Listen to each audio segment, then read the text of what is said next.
I work the night shift, and my wife works the day shift. Her workplace mostly has male colleagues, so she spends more time with them. But there are also women in auxiliary roles, like in the office or the spare parts department. We've been together since we were 17, and now we're in our 40s with children. I won't go into the details of our family life. It's worth noting that she recently started working in this field, so workplace relationships have become a new thing. She's been spending more time with her female colleagues after work, not just occasionally. She finishes work around 5 but comes home at 7 or 8. A couple of times, she even stayed overnight at their place after drinking, which surprises me because she's usually responsible and doesn't drink in public places. But for now, I'm not too worried. I was at home last night, not working, and went to bed at my usual time. At 3 a.m., her phone screen's glow woke me up. I couldn't tell if she was texting or browsing the internet, and she didn't seem to hide it from me, so probably nothing suspicious. However, she got up and started getting ready for work, even though her shift doesn't start until 8 o'clock. I asked her about it, and she agreed, but said she was going for a walk with her colleagues. She's a diesel engine repair mechanic, and looked more dressed up than I'd expect for a walk or a regular work day. She left around 4 o'clock, probably reaching her friend's place by 4:30. It was still dark, drizzling, and about 45 degrees outside, which doesn't seem like good conditions for a walk, especially in Arizona where raincoats aren't common. Also, she drives a truck and I drive a car. At 5 o'clock, I texted her about using the truck for a dump run, but she didn't respond. So I called her 15 minutes later, and she said they were still on the walk. She asked me to pick up the truck at her workplace. If it weren't raining, I might have considered checking if her hair was wet after a second shower. I tend to overanalyze things due to my unique way of thinking, and sometimes I have trouble reading social cues. So I'm wondering if I'm overthinking this. I decided to confront her and ask to see her phone. She tried to divert my attention and demanded to see my phone, which I gave her along with the password. I had nothing to hide since I hardly have any personal time, let alone meet others. However, when I checked her active messages, nothing was deleted. But when I tried to find a specific conversation that had caught my attention earlier, it had oddly disappeared. Feeling suspicious, I called the person who had raised my fears, hoping to see his name. I handed her the phone and told her I wanted to see their text conversation. She acted innocent, but I pointed out that she messaged him before leaving home and after returning, even when she claimed to be in Vegas. Instead of explaining, she acted confused, as if she didn't understand why the telephone operator had stored their messages. Disappointed, she went upstairs and refused to talk further. Feeling hurt and betrayed, I decided to pack up and leave. I informed her of my intentions and left after packing my things. Now, let me share what I learned from the police investigator about the confrontation. Firstly, he emphasized that for minor offenses, the guilty party rarely fully admits. Even if they confess in one instance, they often withhold important details. So it's unrealistic to expect a complete admission, especially in cases of ongoing infidelity. When you find yourself in such a situation, it's a major breach of trust, and you might need to consider legal action or making a significant decision. You're essentially looking for more information to use later. He also advises starting a confrontation by suggesting you have more information than they think and encouraging them to talk. The truth is the only valuable thing in this situation, so don't reveal the extent of your knowledge. Treat it like a high-stakes poker game and don't show your hand. He also noted that despite searching her phone, don't expect to find anything. It's likely well hidden or already deleted unless they lack intelligence. Perpetrators tend to conceal evidence, anticipating a confrontation. Your job is to establish the absence of text messages and call logs. To provide evidence, it's crucial to obtain records of text messages and calls from your telecom operator and check for gaps in dates and times. Lack of communication with a specific person suggests they were together. In these moments, make them believe you have the information while concealing its limitations. Obtaining direct evidence of their wrongdoing is often challenging. During a confrontation, demand access to their phone. They will likely resist and demand to see your phone, making similar accusations. Be prepared for them to stare at you. Your wife reacted the same way when I asked. She claimed not to know my password and insisted I reveal it. Remember that the guilty parties fear being discovered and are more concerned about what you might find on their phone than what they might find on yours. Pay attention to their willingness to disclose information relevant to you. In my case, my wife showed very little interest. She barely looked at the messages and didn't even check the photo gallery where questionable content is usually found. Instead, she was more focused on the phone in my hand as I casually scrolled through a list of harmless text conversations. She even said, "See, I don't know what you think I'm up to." To continue my investigation, I opened the phone app, entered the suspect's number, and tapped on the SMS icon. To my surprise, there were no messages. I went back to the contact and showed it to her, asking about the missing messages. She replied that they never communicated. I disagreed and informed her that in just the past month, she had exchanged over 900 messages with him. I pressed her to reveal where those messages had gone. Initially, she pretended to be innocent, but deep down, she likely knew that the number I provided was accurate. Reluctantly, she admitted she had deleted them, but didn't disclose the whole truth. It turned out those messages were about her wanting a divorce, which she wasn't ready to tell me yet. I didn't give away too many details, like how far my suspicions had gone. Instead, I provided enough information to instill confidence and make it clear that I had full knowledge of the situation. Knowing the exact number of texts was important, as it served as solid evidence, reinforcing the message that I wasn't bluffing when I claimed to know something. This behavior is a typical sign of guilt. When someone is caught in a tough spot, they often try to dodge and use various tactics to avoid responsibility. To deflect blame, they often offer explanations about their whereabouts.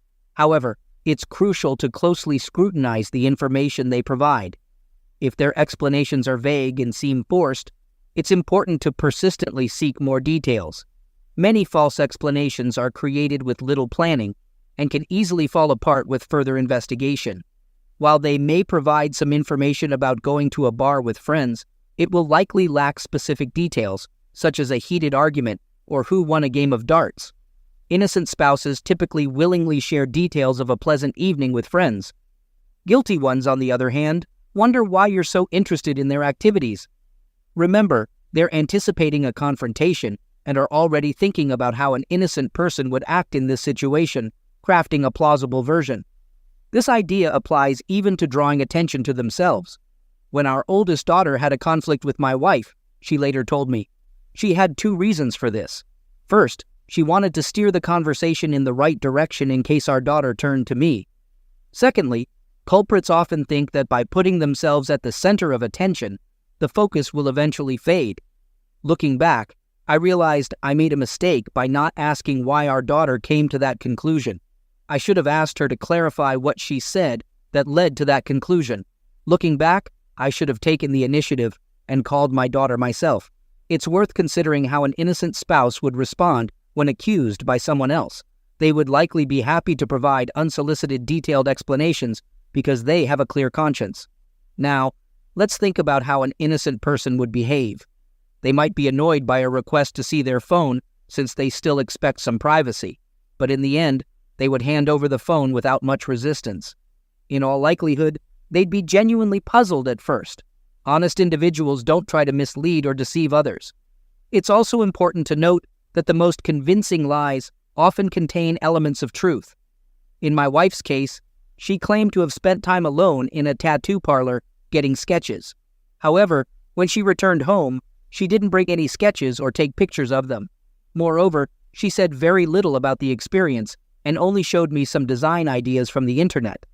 She said the appointment was at 1 p.m., but she left our house at 11:30 a.m., so it only took her 45 minutes to get to the tattoo parlor. When she got back home, it was around 6 p.m. While I believe she did visit the tattoo parlor that day, I suspect she may have visited his house beforehand. Maybe they did something together, and buying a ticket for a future visit could serve as a potential alibi. They might have had lunch and deep conversations about moral theology at his place before returning home. This is when I decided to sort out the situation. So it's important to note that a simple alibi doesn't always explain every detail. She mentioned difficult traffic but didn't provide any specific details, like a blue Honda overturning. She also mentioned going to Home Depot to look for lifting belt rings but returned empty-handed, indicating an unsuccessful trip. There are other details he taught me, but I can't recall them all now. I'll report them as soon as I can.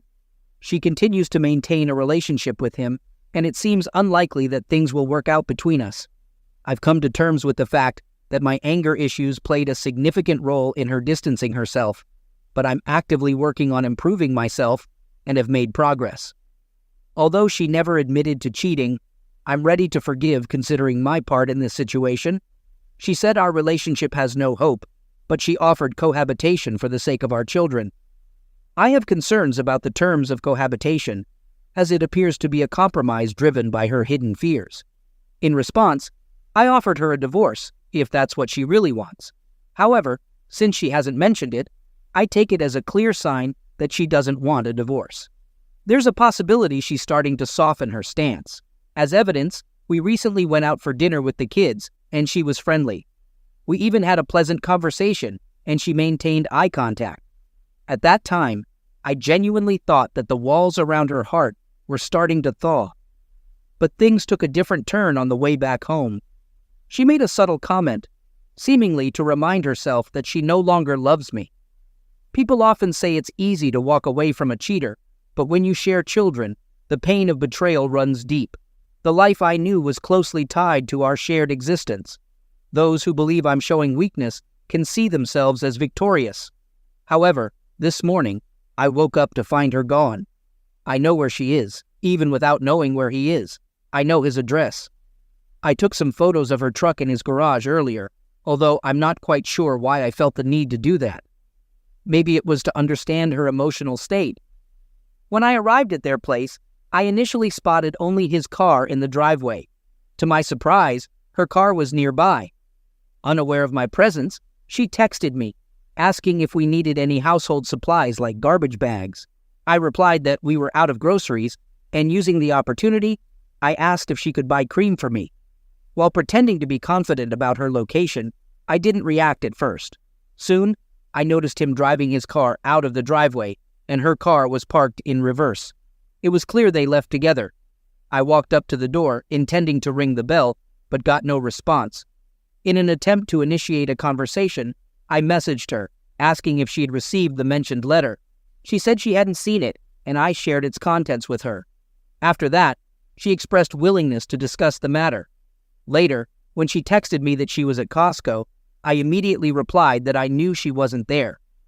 About 45 minutes later, I received a message with a photo of a familiar Costco building. It was evident she had just arrived and was creating a story. Choosing not to give in to persuasion, I asked her to send a photo of her truck if she wanted me to believe her. She calmly replied that she honestly didn't care about convincing me. At that moment, I had to acknowledge her good intentions. She might have been trying to shield me from more emotional pain. Perhaps she even feared my reaction, which made me feel regretful. However, the constant lies were causing more distress than the unfiltered truth. In an effort to confirm her words, she sent me a photo of herself inside a Costco store. Despite receiving this evidence, I chose not to respond, allowing the weight of her deception to linger in silence.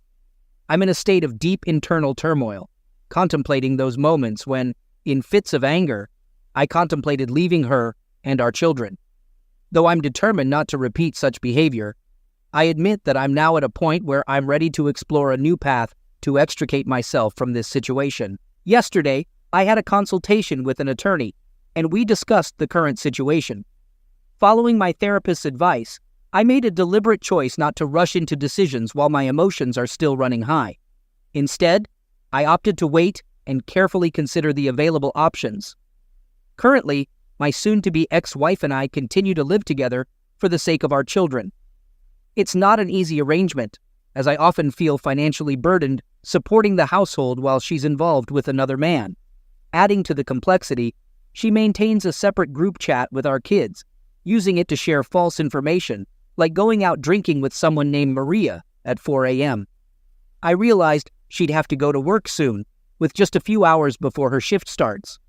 Given that bars are typically closed at this time, it became evident that her recent claims of going out for drinks were mere fiction. I'm even more concerned about how these lies affect our youngest child, who, as it turns out, has autism. With a high level of functioning, He tends to look up information about the opening hours of various establishments, like bars or gyms. They're starting to catch her in a web of deceit. If she can continue deceiving me without consequences, the repercussions of her dishonesty now extend to our children. But after a few quiet nights, I've reached a point where her actions no longer keep me awake at night. I've already consulted with a lawyer who informed me that with shared custody, the alimony I'll have to pay amounts to only $42 a month. My wife doesn't want to sell our family home, and it's evident that she can't buy it from me or acquire it on her own. However, according to my lawyer, if I decide to sell the house, then it will indeed be sold. This realization puts me in a somewhat challenging position. I have considerably more savings than she does, which puts my property at risk of being divided equally. Nevertheless, there are some investments and shares in the company that haven't fully matured yet. The lawyer assures me that these assets can be protected because there's still some ambiguity surrounding them. Furthermore, the lawyer suggested I could safeguard all my assets by using the house as leverage in negotiations.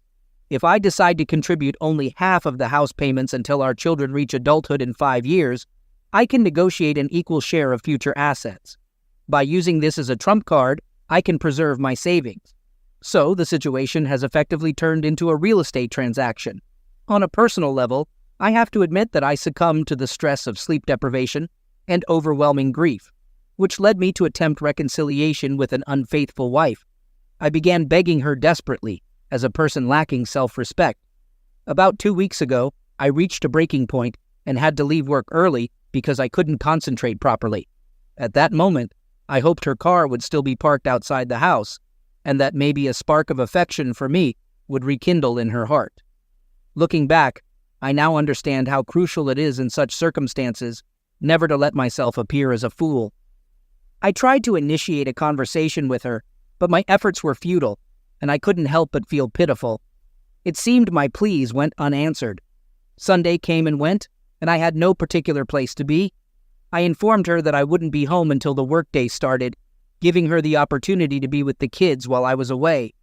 After buying pizza for the kids, she left again. Feeling lost and unsure of what to do, I sat in the car, browsing various internet forums and getting distracted by other things.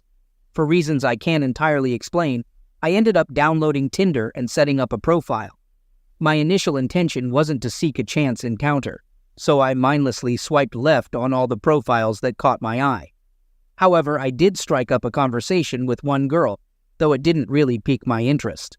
The next morning after work, I stumbled upon another profile and, despite my uncertainty, impulsively swiped right. To my surprise, we hit it off right away, and she greeted me with a message, "Hello, handsome." It was incredibly heartening to receive such kind words at a time when I really needed them. We started chatting, and things flowed smoothly. We even had a couple of drinks together. Surprisingly, Tuesday night turned into a date. Considering the possibility that this relationship could develop into something more, I felt the need to honestly share my current situation. Starting any potential relationship on honesty is important to me. Interestingly, she had also experienced infidelity and had been divorced for some time, but expressed a desire to start dating again. When the evening came to a close, I walked her to her car, and we shared a kiss. It's important to note that my wife has already initiated the divorce process, so legally, we're no longer bound. To be honest, the thought of this woman and the possibility of finding hope again brought me reassurance, finally allowing me to sleep peacefully. Perhaps, in His infinite mercy, God decided to send someone to show that I am deserving of appreciation. This experience rekindled my hope for the future, and even if this connection doesn't turn into something deeper, I'm grateful for the momentary happiness she brought me. I'm well aware that everything is moving swiftly, but it's essential to recognize that my marriage has been unstable for many years. The idea of divorce has crossed my mind more than once, but I've never taken immediate action. I must admit that I didn't take active steps to salvage the marriage. The affair with her was the final straw that led to our split. Looking back, we can possibly say it was necessary since neither of us was truly happy, but neither had the courage to initiate the breakup. Reflecting on this situation, I can't help but wonder if I would have given in to the temptation of infidelity had I been put to the test. The fear of being potentially unfaithful has always kept me at a distance from other women. Unfortunately, those joyful memories my wife and I once shared now seem distant and faded, much like the memories of a terminally ill person. Passing away is a profound event that brings immediate grief when it occurs. However, I believe that in such circumstances, the awareness of the inevitability of end arrives more swiftly, primarily due to the recognition of its inescapability. Today, I took a significant step. I made an advance payment, officially commencing the divorce process. As a result, our cohabitation will likely end soon. My son and I decided to become neighbors and find a new place to live together. Currently, he doesn't communicate with his mother. Due to her infidelity, I plan to sell the house and claim my rightful share of the assets. Even though she's against it, her problem is that she can't afford the mortgage payments and won't receive enough funds from the divorce settlement to buy me out. The costs associated with initiating divorce proceedings came to $2,500. Despite the initial pain, the payoff is worth it. Day trading isn't just a hobby for me, it's a skill I excel in. With increasing profits, I anticipate taking part in larger deals. Furthermore, I've long desired to own a 1979 Fiat Spider convertible, a dream I could never justify as a responsible married man. However, circumstances have changed, and I'm no longer bound by such restrictions. So when things settle down, I'll finally get behind the wheel of the car I've longed for. I hope that by the time I purchase it, a custom license plate, as I discussed with my lawyer, will be affixed, echoing the words of the song, "Damn, It's Good to Be a Gangster." I can't help but wonder if she'll explode with anger when she receives a summons and realizes I'm determined to sell the house. The irony is that we'll both leave with enough money to start fresh in our own homes. She might even move in with her loved ones, and I'll go about my business. My wife, who cheated on me, is now returning her truck to the bank and trying to strike up casual conversations with me via text messages. However, I've managed to maintain a neutral and unresponsive attitude toward her, often choosing to ignore her messages. She recently messaged me about evaporative coolers at Home Depot. It reminded me of our unsuccessful attempt to buy one during a winter sale. She also inquired about when I'd return home, mentioned that we'd be living in separate rooms, and even wished me a good time at the water park tomorrow. It was a trip I'd planned to take with the kids. By the way, fellow dads, water parks seem to be a gathering spot for single moms after a divorce. Today, my ex-wife sent me an SMS saying that she'll be renting her truck, for which she'll need to pay $730 a month. Consequently, our eldest child will no longer have access to a dependable car with a mileage of 220,000 miles. I must admit that the fact that she's facing the consequences of her actions brings some satisfaction.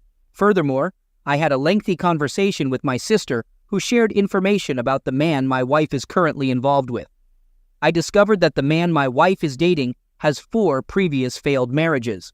According to my sister, he has a pattern of forming attachments to women, depleting their finances, and then disappearing from their lives. Though it seems unlikely, my sister passed this information along to me. In response, I told her that if this is indeed the case, I hope he defeats my wife quickly so we can complete our divorce process. I also mentioned that I hope their relationship continues until I finish the necessary legal paperwork and extricate myself from this situation. On a related note, I recently had a conversation with my wife about this topic. She informed me of her plans to return the truck as part of her intention to refinance the house. Due to financial difficulties, she can't manage to make a cash payment to settle the truck and handle the new loan amount simultaneously. Interestingly, this aligns with my own plan, which involved moving out of our shared house. She was aware that I was searching for a new residence and had no intention of staying in a house where she was freely engaging in an extramarital affair. I informed her that I intended to transfer ownership of the house to her, but I demanded a buyout. I have various liquid assets that she has to relinquish in order to obtain my share. Despite the substantial sum, it still falls short of my required amount. The potential cost of a swift departure still seems minor. I aim to settle this matter while she remains cooperative. Experience has shown that with time and increasing physical separation, people tend to undervalue the importance of an equitable division. Even though she expressed dissatisfaction about not receiving a portion of the liquid assets, I assured her that she would have full ownership of the house and could do with it as she saw fit, whether that meant keeping it until our children grow up or inviting her boyfriend to live there. The decision is hers to make. Nevertheless, I remain cautious and watchful. Tomorrow marks an important moment for me. I'm purchasing a new home and getting the necessary legal documents drawn up by my lawyer. Those who have been known my life routine know that my ex-wife, with whom I've spent 19 years, decided to have an affair, which I discovered back in March. Initially, I attempted a futile and desperate choose-me dance to salvage the relationship, but after consulting with a psychologist, I realized that my life would ultimately improve without her presence. As a result, I found a rented house conveniently located within walking distance of our current home, allowing our children the freedom to come and go as they please. To simplify my schedule and ensure easy pickup and drop-off of the children from school, I decided to switch work shifts. The move is set to happen tomorrow, as I've already received the keys to our new home. In addition, I've arranged for the utilities to be connected. Fortunately, I'm financially stable and can afford this new venture. I should mention that I have an appointment with a lawyer to process the divorce documents. My future ex-wife and I reached an agreement via email, and the lawyer will use this agreement as a template for the legal documents. If all goes well, we'll be able to sign everything during the meeting and then patiently wait for the required waiting period. If things progress smoothly, I expect to receive a divorce decree sometime in late June or early July. It may not be as much as I'd like, but I believe my mental well-being is worth it. Regarding my job, I still have a few restricted shares, the rights to which will vest in the future. Fortunately, our agreement states that my future ex-wife waives any claim to these shares if I choose to stay in my current position. These shares can be quite valuable. Given the ongoing support I receive from the company, including 30 days of leave and short-term disability benefits, I see no reason to leave. All this experience has solidified my loyalty to the employer. Thankfully, my future ex-wife has a well-paying job that surpasses the poverty line, which means I won't be obligated to pay spousal support. Additionally, with equal custody rights and my coverage of the children's medical, dental, and vision insurance costs, my alimony obligations amount to only $42 per month for less than 60 months. We are currently discussing the possibility of waiving this commitment. Looking ahead, I can say that in 5 years, once the children have grown up, I'll have accumulated enough savings to retire abroad at the age of 47 instead of working in the USA until I'm 70. Feeling trapped in my marriage, I realized that I was squandering money on extravagant houses and unnecessary material possessions that held little true value for me. In a way, living on the other side of the world from my future ex-wife has presented an unexpected advantage. While my heart may be broken at the end of this relationship, I don't want it to define me or rob me of the ability to love. I believe there's a special person out there to whom I'll eventually entrust my heart, even if it means becoming vulnerable again. Love and hope are incredibly powerful forces that should never fade, even in the face of betrayal by a cheating spouse. In such times, I find comfort in a quote I'd like to share with you. However, we do not look back for a long time. We continue to move forward, opening new doors and embracing new experiences. Our curiosity propels us onto uncharted paths. This serves as a reminder not to dwell on the past for too long, but to focus on moving forward, discovering new opportunities, and embracing the unknown. Curiosity becomes our guiding light, leading us to fresh and exciting journeys in life. Having made the decision to start anew, I'm taking steps to fulfill my wish list, and in a few hours, I'll embark on a journey abroad. Since July is dedicated to self-discovery, I've planned a trip to Thailand.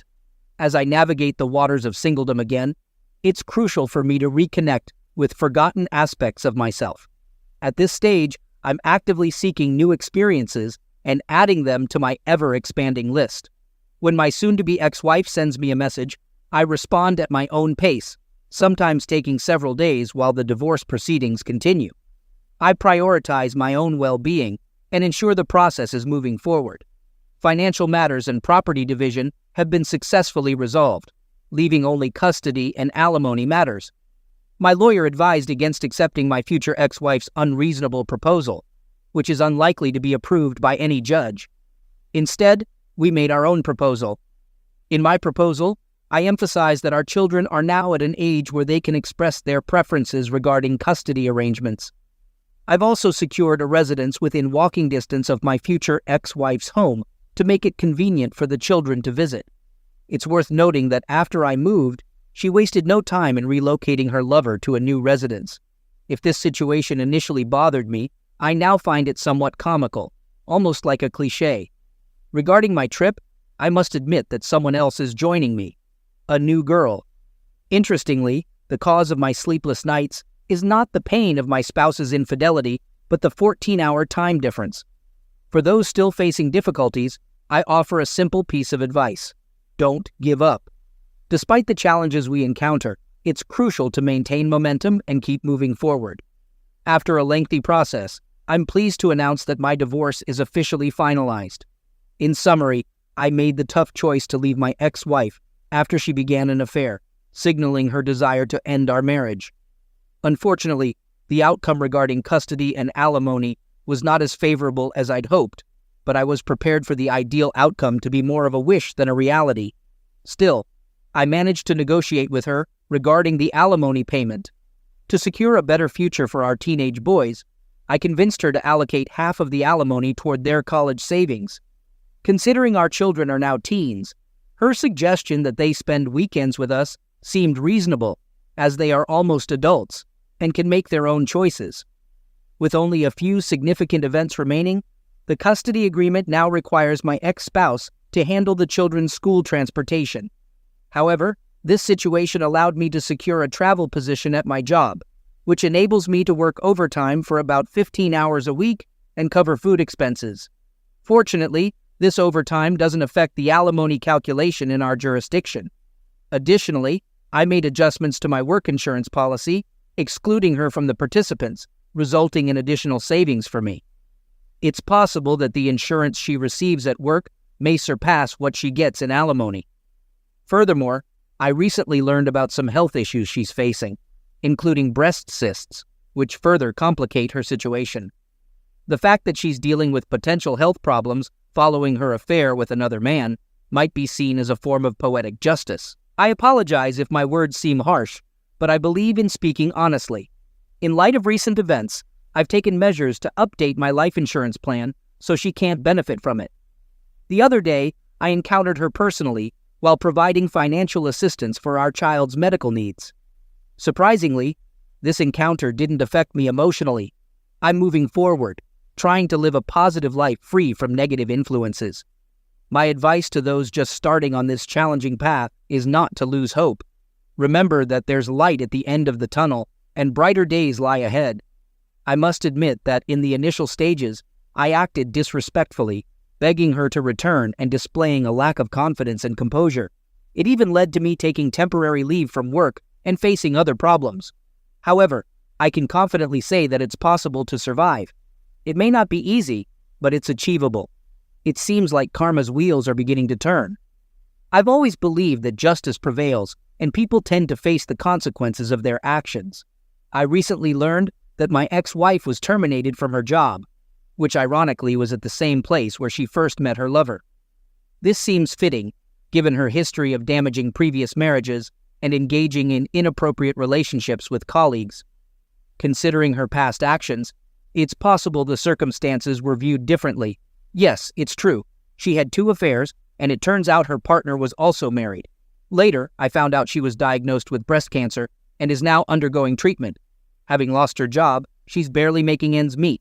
It also came to light that her older lover persuaded her to sell the house and disappeared with the money. While the children say she's in an emotional breakdown, I can't find sympathy for her. She chose this path for herself. While she slowly faces the consequences, I'm building a new relationship with a woman who values and loves me.